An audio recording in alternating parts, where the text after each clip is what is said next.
Yasoda Nanda na Vrajana Ranjana Yasoda Nanda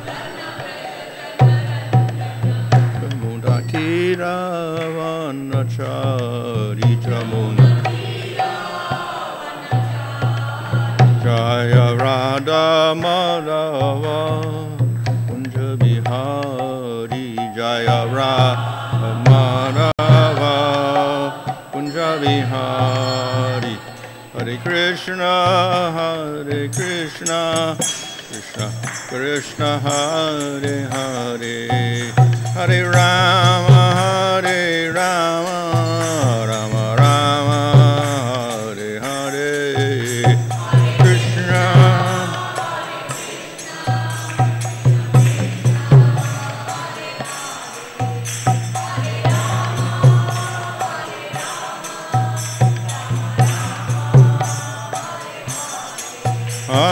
Krishna Hare Krishna Krishna Krishna Hare Hare Hare Rama Rama Rama Hare Hare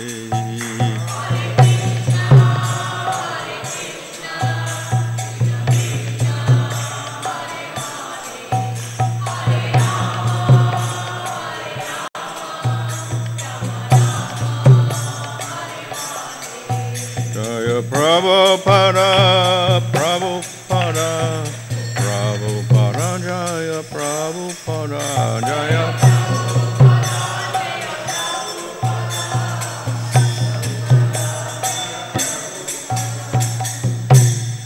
Vishma Paramaham Prabhupada Jaya Sada Siswa AC Bhaktivedanta Swami Prabhupada Ki Jai Namaskar Haridas Thakur Ki Jai Prem Sakaho Sri Krishna Chaitanya Prabhu Nityananda Sri Advaita Gadadhar Shri Gaur Bhaktivinoda Ki Jai Shri Sri Radha Krishna Gopa Govida Shama Kundu Radhika Gita Govardhan Ki Jai Shri Vrindavan Dham Ki Jai Navadvip Dham Ki Jai Gang Shamona Tulsi Bhakti Devi Ki Jai Ananda Koti Vaishnava Vrinda Ki Jai Samaveta Bhakti Vrinda Ki Jai Go Premanandi All glories to the Sam of the devotees, all glories to the Sam of the devotees, all glories to the Sam of the devotees, all glories to Sri Guru and Sri Gauranga, all glories to Srila Prabhupada. Om Namo Bhagavate Vasudevaya. Om Namo Bhagavate Vasudevaya. Om Namo Bhagavate Vasudevaya. Namo Om Vishnupadaya Krishna Prasthaya Buddhadaya Srimati Bhaktivedanta Swami Niti Namini Namaste Saraswati Devi Gauravani Pracharane Nirvishesha Shunyavadi Paschatade Shatarane Sri Krishna Chaitanya Prabhu Nityananda Sri Advaita Gadadhar Shivasani Gaur Bhaktivinoda Hare Krishna Krishna Krishna Hare Hare Hare Rama Rama Rama Hare Hare. Reading from Srimad Bhagavatam Canto 10 Chapter 35, verse 20. Kunda Dhamma Krita Dokavesho Gopa Godana Vrita Jamunayam Nanda Sunur Anage Tava Vatso Narmada Pranayinam Avijahara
Kunda of jasmine flowers, Dama with a garland, Krita made, Kautuka playful, Vesha his array, Gopa by the cowherd boys, Godhana and the cows, Vrita surrounded, Jamunayam along the Jamuna, Nanda Sunu, the son of Nanda Maharaj, Anage, O sinless lady, Tava, your Vatsa, darling child, Narmada, amusing, Pranayanam, his dear companions, Vijahara, he has played.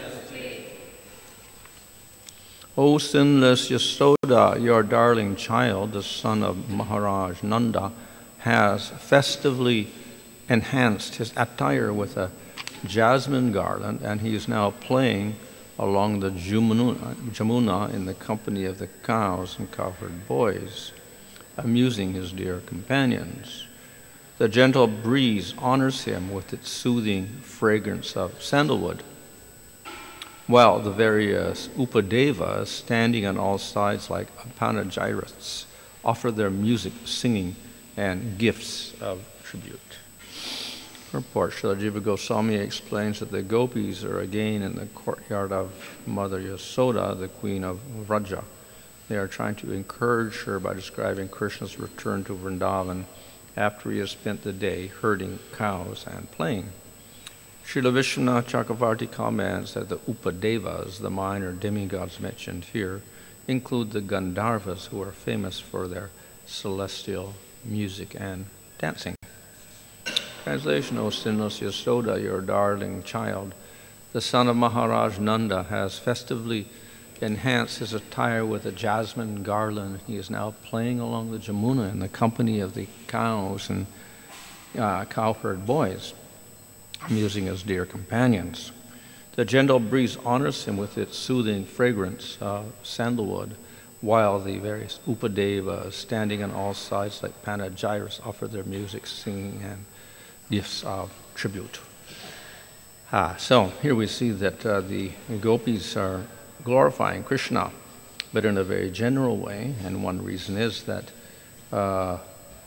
we find that here they're addressing Yasoda, because they use the word anage, which refers to a sinless person, but it's a woman, and they talk about your child, so it refers to Yasoda.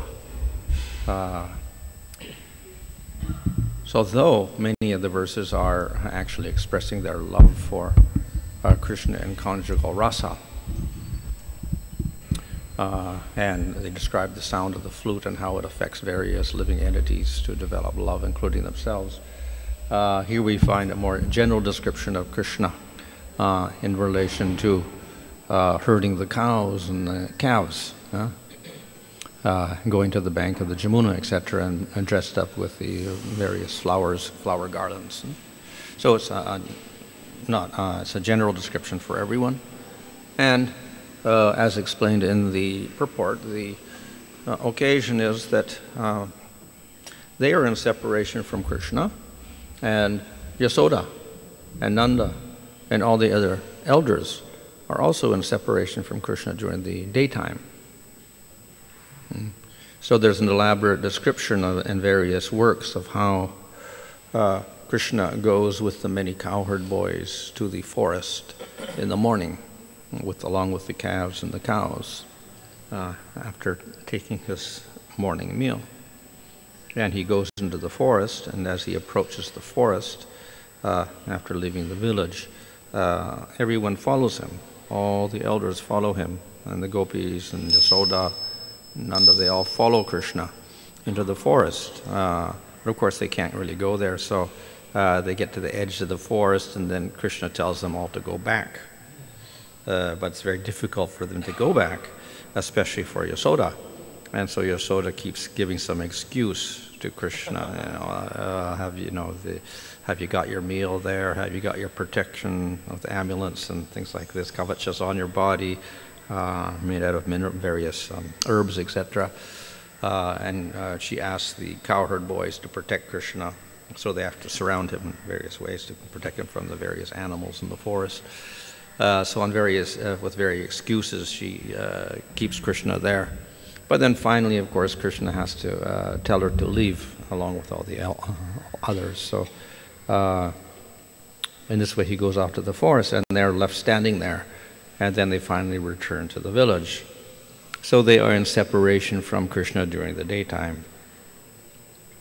And then they have to pass their time. So just as the gopis have to pass their time by singing about Krishna in this way, so the elders and Yasoda also have to pass their time. And they often also sing about Krishna's pastimes to give them comfort. And here we see that some of the gopis are actually singing to Yasoda to give her comfort by reminding her of Krishna. And so they glorify him by describing his appearance in the forest as he's playing with the calves and the cowherd boys and the cows. So it's another kirtan, but it's a kirtan which will also comfort Yasoda particularly. So in this way, during the daytime, they pass their time.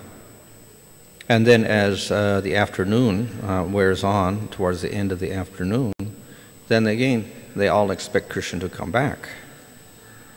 And so again, after passing their days, they wait at the edge of the village, and some of them climb on top of the rooftops to get a better view. And they keep waiting and waiting and waiting, and then they finally see the dust rising in the horizon from the calves and the cows and the boys. And then finally they hear the flute, sound of the flute, and then they see the cows and the calves and Krishna coming finally.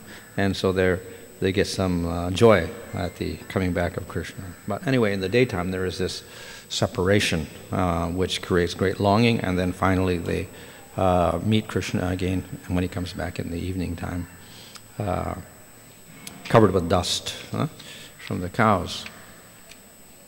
So here we have this very this general description here of Krishna with his a garland of jasmine flowers playing on the bank of the Jamuna with the calves and cowherd boys. So this allows for a different rasa to manifest. During the day, the cowherd boys are with Krishna, while everyone else is in separation. So going to the forest is a good excuse for pastimes with the cowherd boys. And there's descriptions of that in the other parts of the Bhagavatam, where he plays various games with the cowherd boys, and this helps the Sakhya mature with the cowherd boys. So he's suitably dressed for that also. And of course he has various, it described previously how he has a wrestler's dress, or he has a vanavesha, a malavesha or a vanavesha. Those are two veshas he may wear in the forest, and he decorates himself with the dyes, mineral dyes from the forest, and paints his body in different ways with that as well, and various flowers and peacock feathers. So that's it, and this is part of the play with the other boys in the forest. They become various udipanas for stimulating that particular rasa with the cowherd boys, these various forest decorations, etc.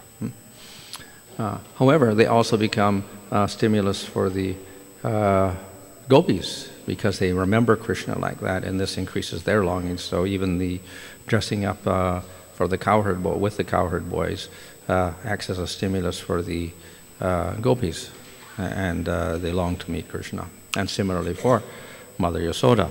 So when Krishna comes back, then he still has all of this decoration on, the forest decoration and the flowers and the dye, etc. Plus he's covered with the dust from the the hooves of the calves and cows. So all of that acts as a stimulus to increase the longing of the elders in Yasoda. So here they describe that forest decoration, and this increases the longing of Mother Yasoda, also satisfies her to some degree. And here's described also the that the upadevatas, or minor devatas, they begin to glorify Krishna. So of course in the sky we had previously a description of how the wives of the devatas became enamored with the flute, sound of the flute of Krishna. Here we have the upadevatas glorifying Krishna. Upadeva means a minor devata. So we have the major devatas like Indra and Agni and Varuna, and they govern the direction, etc., and they're very prominent in heaven. Upadevata refers to many, many minor deities who are in control of certain things within this material world, like the trees and the rivers and the mountains and whatever like that. So individually they may have devatas. And as well we have apsaras and gandharvas and other personalities who enter into heaven to help the sing and dance and glorify there. And here they are glorifying Krishna as he stands in the forest or is coming back from the forest. So they produce some, it says, actually mentions here, songs and instrumental music. They surround him and they play this music. So in other words, they present a picture of Krishna being glorified by these upadevatas. Now we don't expect them to see Krishna as Supreme Lord. So this glorification can only be taken as an example of how wonderful Krishna must be, so that everyone would glorify him, whoever they are, including the Gandharvas and Apsaras and whoever are in heavenly planets, because of his excellent beauty and his wonderful qualities as the child of Nanda. So therefore we have a mention of that here. The gopis refer to the son of Nanda Maharaj. They could just say Krishna or use a general term, but they use this particular term, the son of Nanda. So that phrase is often used by the people of Vrindavan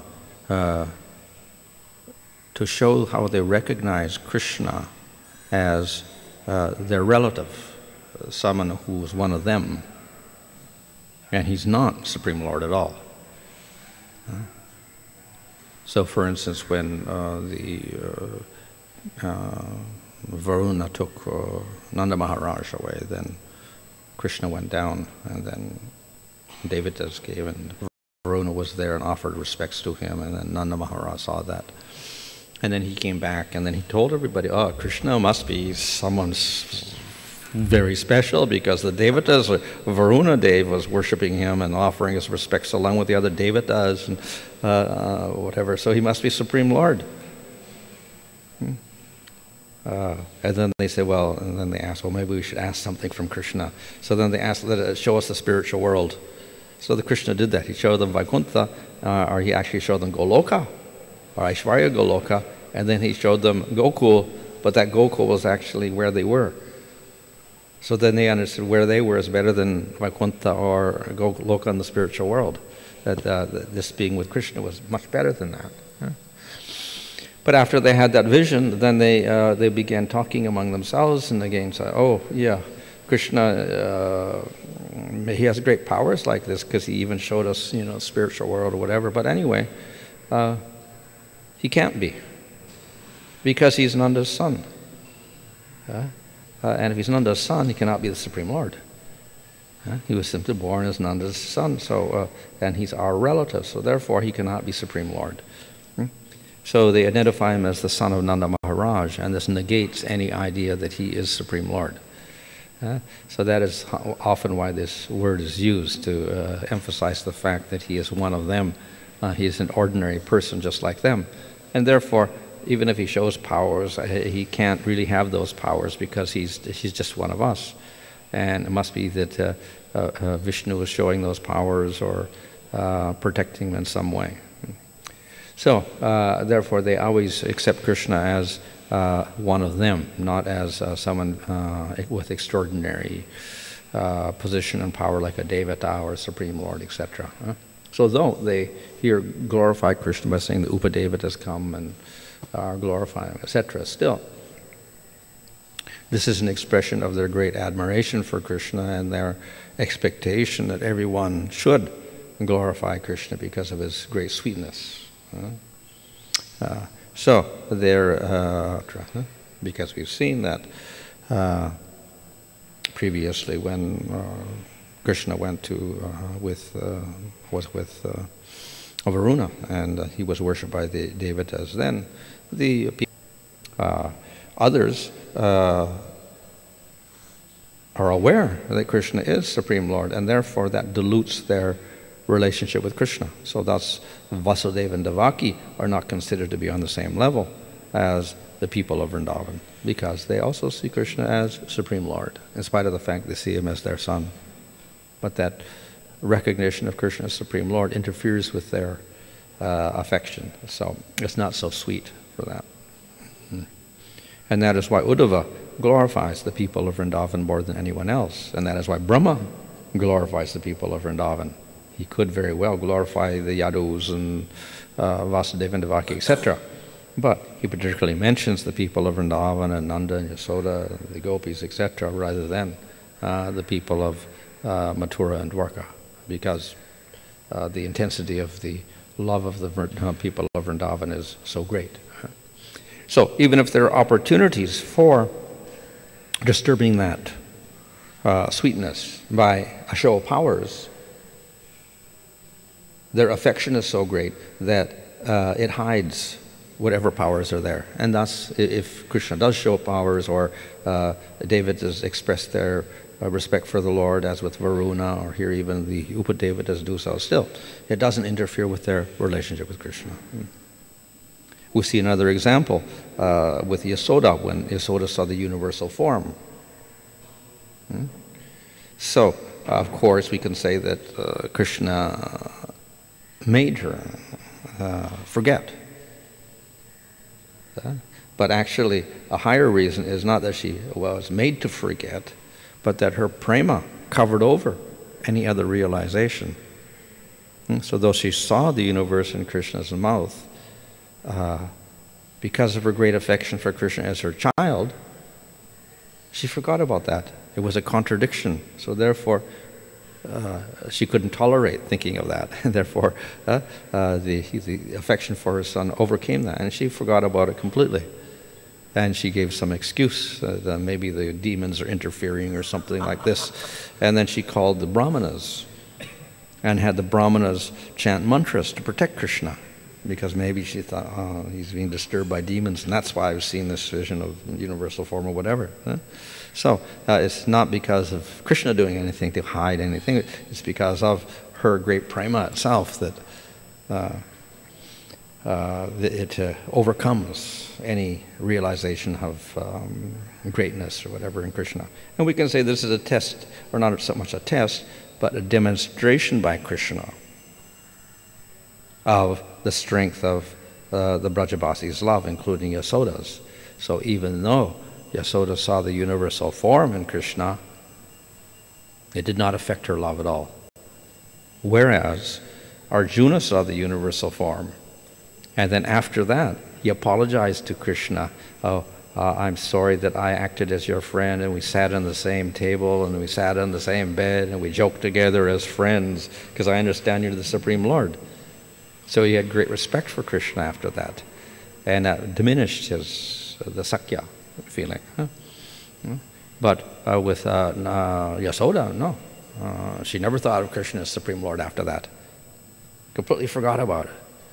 She did not accept it at all. Because of the strength of her love more than anything else. So it eclipsed this vision of the universal form. This shows the strength of the love of the people. It's so strong that even if there are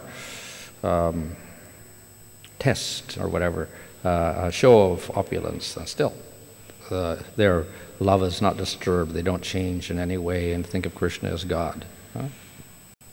So Mother Yasoda saw the universal form, and then immediately, for a moment, she was thinking, oh, she had this sentiment that I wasted my time being a householder. I should renounce everything. I should give up everything and concentrate on spiritual matters and whatever.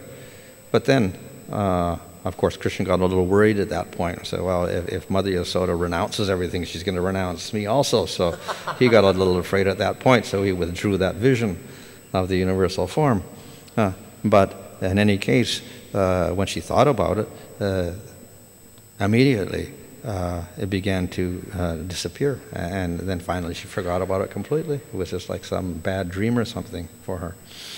So, in other words, when Krishna did this, it acted as it showed the great love of Yasoda for Krishna, that the display of power could not affect her at all, whereas it would affect persons like Arjuna and others.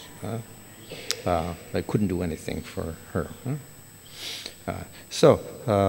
Therefore, in this case also, if devatas manifest themselves or whatever, still it doesn't affect their affection for the Lord, and they never think of him as Supreme Lord, etc., because that affection is too strong. So they take it in another way. If the devatas are glorifying, fine, because everybody understands that Krishna is the son of Nanda and he's the most wonderful person. That's all.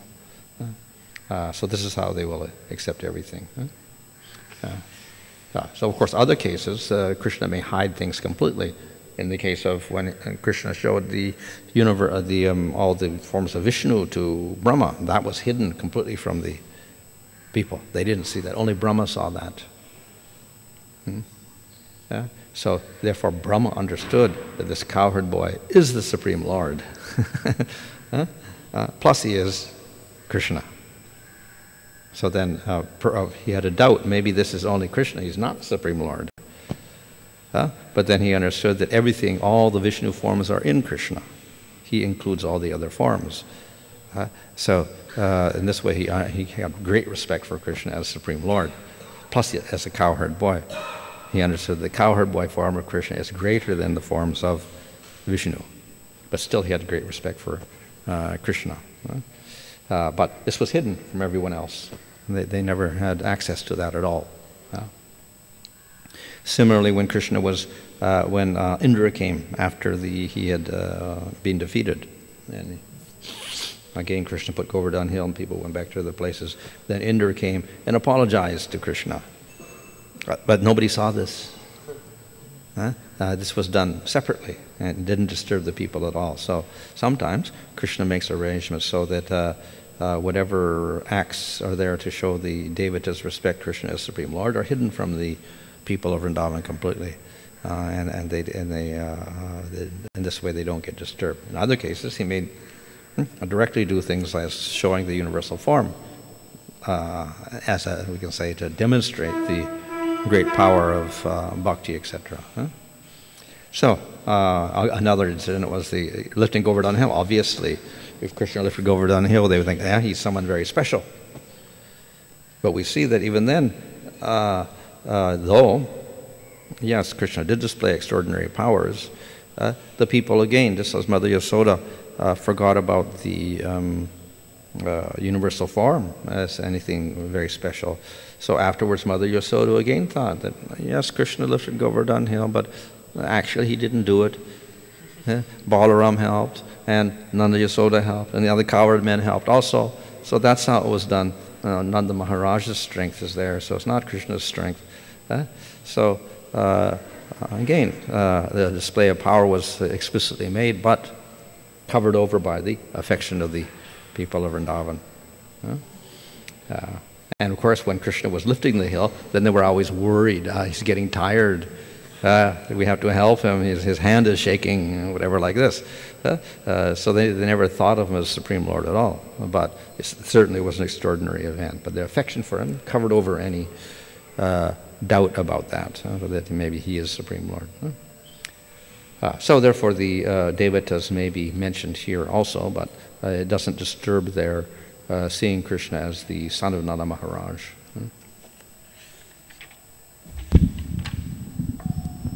Maharaj, regarding this Krishna showing Goloka, Aishwarya Goloka to Nanda Maharaj and the Vrajavasis, can you say that because the Vrajavasis had an idea that Lord is Aja, means unborn, that's why Krishna cannot be the Lord because he took birth. Can you say that like that also? Well, yeah, because he was the son of Nanda. Yeah. If he's the son of Nanda, they say he cannot be Supreme Lord. Yeah. Because Supreme Lord is unborn. He's not nobody's child. So he was born the son of Nanda's son. So and he's a little child. How could he be the Supreme Lord? So they think Supreme Lord means Vishnu or something like that. So then, and he's no birth at all. So therefore, contradiction. And of course, he's acting as a cowherd boy. Why would God be a cowherd boy? Yeah, he cannot be cowherd. Yeah, so they think of God in a form of greatness like Vishnu. So then it's a contradiction. Everything in Vrindavan is a contradiction to that. So they say he can't be. Another question, like, see, before Kurukshetra war, Arjuna knew that Krishna is the Supreme Lord. Before Kurukshetra war, Arjuna knew that Krishna is the Supreme Lord because he went and Duryodhana also went, and he himself said that I don't want that Narayan is an Narayan means he was considering Krishna the Narayan, means he had idea that Krishna is the Supreme Lord. But so can you say that in the war he forgot that Krishna is the Supreme Lord, only that friend relationship he maintained? Well, all the people in Dwarka and Hastinapur, they have relationships of friendship or Vatsalya or whatever, as well as Dasya, and Madhurya also, the queens. But it's mixed with the idea of Krishna Supreme Lord. It may not be so explicit, but it's always there, and that dilutes the sweetness aspect. So therefore there is Sakya with the Pandavas and others in Dwarka as well, but it is mixed with this mood. They understand he's Supreme Lord, so it makes it a little less intimate, less sweet. Whereas in Vrindavan it's not there at all. So it's there with Arjuna. Now Arjuna is a little special because he's a very intimate friend. Of course, he's an eternal friend also, and they become Narayan, etc. also as well. So special relationship with Arjuna. Equal friend actually, whereas Yudhishthira's older friend, so he's a little bit of Vatsalya mixed, and the Nakula Sahadeva are a little younger, and so they're Dasya mixed with their Sakya. But this is rather a pure Sakya with Arjuna. But still, the Aishwarya is mixed in that. And then when he saw the universal form, that reminded him more of the Aishwarya aspect, so then it became a little more prominent at that point, and therefore the Sakya decreased because of that. So, what we can say this rasa means, that Sakya rasa mixed with opulence, Aishwarya. But here is the Aishwarya minor, can you say? Aishwarya is minor and more is in this... It's absent for the people of Vrindavan. They don't appreciate Krishna because of Aishwarya at all. They don't understand him in that aspect at all. And that's an interference to the sweetness. So therefore, it gets covered over. If Krishna shows his powers, as he did to Mother Yasoda, then immediately her prema makes her forget, makes her think of some excuse why he's not Supreme Lord. Maharaj, so regarding Arjuna, upon seeing, Maharaj said after the seeing universal form, his understanding of Krishna, Supreme Personality of Godhead, has become more prominent. So does it mean that Maharaj before darshan, it was not very strong? Well, no, there is. Obviously, everybody in Mathura and Dwarka understand Krishna Supreme Lord because he's a Yadu, and he was born to Vasudeva and Devaki, but he had showed a form of Narayan also. Everybody knows that. So it's there. But sometimes it becomes more prominent, sometimes less prominent in their relationship. So when he saw the universal form, it became more prominent, that idea. And then for the Sakya got decreased more, less intimacy there. So how do we understand it, Maharaj? So like before the war starts, Arjuna knows that Krishna is Supreme Personality of Godhead and he is in his side, I mean with Arjuna, but still he was, behaving like a coward. I mean, he was, Arjuna know Krishna as Supreme Personality of Godhead and he is in with Arjuna before start of the war, but still Arjuna was perplexed to fight. How do we understand that, Maharaj? Why he was worrying, why he was scared to fight when Krishna... that was a special arrangement of Krishna, as Yoga Maya, so that Bhagavad Gita could be spoken. That's all.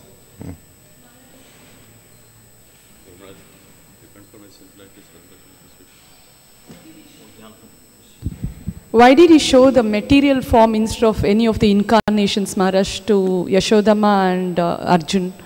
Well, Arjuna actually requested that. Mother Yasoda didn't request anything, but Krishna had to hide the fact that he'd eaten dirt. So this was, he showed the universe, not some dirt.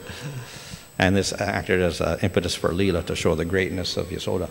Second question, then why is he showing this universal form? Why Krishna says this universal form to Mother Yashoda? Well, as we say, to show the greatness of Yasoda's love. Oh, only to show that Yashoda's love is, that love and affection, whatever she has, is more greater than the others, can you say? Well, yes, it surpasses any display of greatness and covers it up.